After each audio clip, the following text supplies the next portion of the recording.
அஸ்ஸலாமு அலைக்கும் வரஹ்மத்துல்லாஹி வபரகாத்துஹு. கண்ணியத்திற்குரிய அல்லாஹுவின் நல்லடியார்களே, அல்லாஹுவை புண்படுத்துகின்ற சொல் செயல் எது தெரியுமா?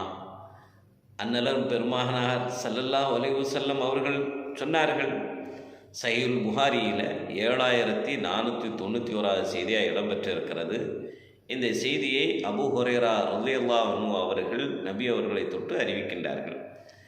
அல்லாஹ் கூறினான் என்று நபி அவர்கள் சொல்லிவிட்டு சொன்னார்கள், யூதீனி இப்னு ஆதம், ஆதமுன் மகன், அதாவது மனிதர்கள் என்னை புண்படுத்துகின்றார்கள்.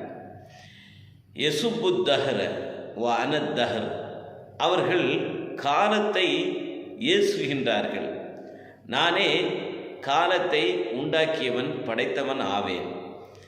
பி எதில் அம்ரு, எனது கரத்திலே தான் அனைத்து அதிகாரமும் உள்ளது.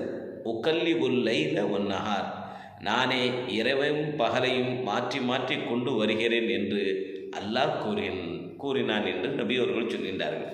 ஆக அன்பானவர்களே, காலத்தை நாம் என் டைம் சரியில்லை, அவனுக்கு லக்கு, அவனுக்கு டைம் ஒர்க் அவுட் ஆகிடுச்சு அப்படிலாம் சொல்லி பேசுவது என்பது உண்மையிலேயே இறைவனை நாம் புண்படுத்துவதாகும். எப்போதெல்லாம் நாம் காலத்தை திட்டுகின்றோமோ, குறை சொல்கின்றோமோ, பழிக்கின்றோமோ, அதுவெல்லாம் இறைவனை நிந்திக்கின்ற ஒரு செயல், இறைவனை புண்படுத்துகின்ற ஒரு செயல். இது போன்ற காரியங்களிலிருந்து நாம் நம்முடைய ஈமானை பாதுகாத்து கொள்வோமாக.